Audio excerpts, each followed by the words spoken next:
안녕하세요. 피부과 전문의 이선복입니다. 원장님, 네. 요즘 영상 어떠세요? 영상 너무 잘 찍어주시고 계시는데요. 원장님 영상을 찍다 보니까 편집을 잘해야겠다는 압박감에 밤새서 좀 할 때가 있는데 제가 원래 얼굴이 검해서 다크서클이 티가 안 났던 건지 요즘은 잘 보이더라고요. 다크서클이 왜 나는지 관리법이 있는지 알려주실 수 있나요?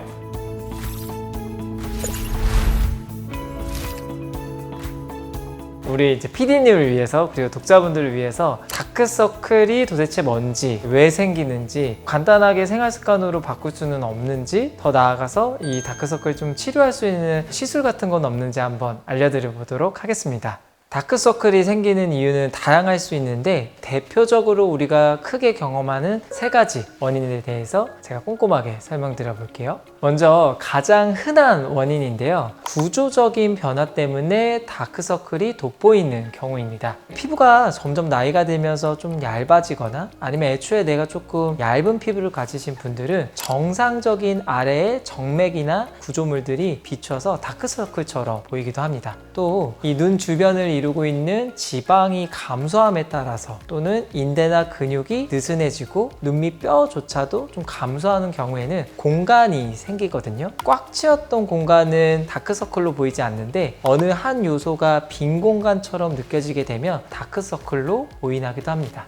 그런데 또 어떤 경우에는 이런 구조물들이 없어져서가 아니라 눈 밑 지방이 튀어나와서 오히려 돌출된 지방 때문에 그 아래로 그림자가 지거든요. 이 그림자를 다크서클로 생각하시기도 합니다. 다음은 색소가 쌓여서 생기는 색소 침착형 다크서클입니다. 피부가 만성적인 자극이 있으면요, 피부에 있는 멜라닌 세포가 축적이 되거든요. 특히 눈 밑 피부는 굉장히 얇아요. 실내로 이제 알레르기성 각막염이나 알레르기성 비염이 있는 분들은 이 눈을 자주 비거나 코를 자주 푸시거든요. 그럼으로써 이 눈 주변에 특히 색소 침착이 잘 생기는데 이것을 이제 다크서클로 생각하셔서 오시는 분들이 많거든요. 이분들의 특징은 이 눈 밑에만 색소 침착이 있는 것이 아니라 눈 안쪽이라든지 눈꺼풀 위쪽이라든지 이런 부분까지도 색소 침착이 함께 동반이 됩니다. 그 외에도 두꺼운 눈화장, 예를 들면 아이라이너라든지 아니면 섀도우 같은 거에 진한 것들을 꾸준히 사용하시면요,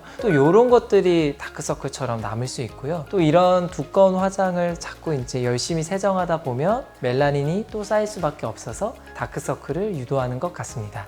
세 번째로는 혈관형 다크서클입니다. 얇은 눈 밑 피부에는 정맥이라는 혈관이 흐르고 있는데 이 정맥이 푸르게 비추는 경우에는 다크서클로 생각하실 수 있습니다. 특별한 문제 없이 선천적으로 피부가 얇게 태어나신 분들은 정상적인 정맥이 두드러져 보일 수 있고요. 내가 피부가 좀 탈수되어 있다던가 아니면 수면이 부족한다던가 정맥순환에 문제가 된 경우에는 이 눈 밑에 있는 정맥이 두드러져서 푸르게 비추어 볼 수 있습니다.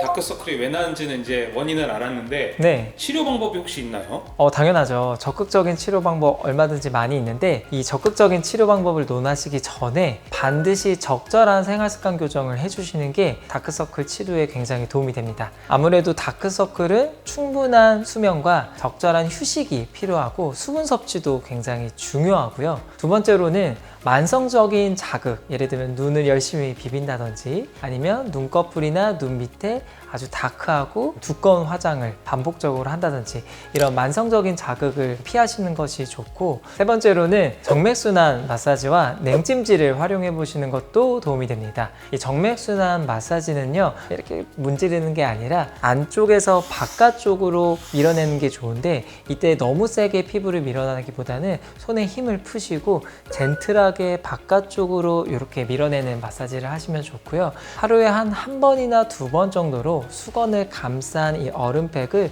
지그시 눈 주변에 하시는 것도 냉찜질도 효과가 있습니다. 그리고 그 평소에는 자외선 차단제도 꼼꼼히 발라주셔야 피부가 얇아지지 않아 그 밑에 있는 정맥들이 잘 비추어 보이지 않겠죠. 적절한 생활 습관을 하셨는데도 나의 다크서클의 변화가 없을 수 있습니다. 이런 경우에는 적극적인 치료를 꼭 고려해 보셨으면 좋겠는데요. 다크서클의 원인을 제가 크게 3가지 말씀드렸는데, 가장 첫 번째, 구조적인 변화 때문에 생기는 다크서클이 가장 흔하게 발생하므로 이 구조적인 보완을 좀 해주시는 게 좋겠죠. 근데 눈밑은 굉장히 얇잖아요. 그렇기 때문에 최대한 부작용이 적고 또 시술 후에 일상생활 회복이 좀 빠른 것들을 추천을 하고 있고, 저는 히알루론산 스킨 부스터나 아니면 콜라겐 부스터들을 좀 적극적으로 추천해 드리고 있는 편인데, 그 중에서도 PDO라는 성분을 가진 콜라겐 부스터를 추천하고 있습니다. PDO 성분은 피부에 들어가면 6개월 이내로 거의 다 사라지는 특징이 있고, 한번 만들어진 콜라겐들이 1년 정도는 유지가 되기 때문에 이런 구조적인 문제 때문에 생기는 다크서클에는 저는 PDO 성분이 들어간 콜라겐 부스터를 추천드리고 있습니다. 다음으로는 혈관이 쉽게 비추는 혈관형 다크서클인데요. 이 경우에는 보통은 정맥이 문제 있는 경우가 많습니다. 그래서 정맥을 조금 수축시킬 수 있는 롱펄스 레이저를 선택하셨으면 좋겠고요. 다음으로는 색소 침착형 다크서클을 해결하는 방법인데요. 시중에 나와 있는 미백제를 꾸준히 바르시는 것도 당연히 도움이 되겠지만, 헐리우드 스펙트라라든지 피코세컨드 레이저, 이런 토닝 레이저를 이용해서 꾸준히 관리하시다 보면 눈 주변의 색소 침착과 멜라닌 색소를 없애나가실 수 있겠습니다.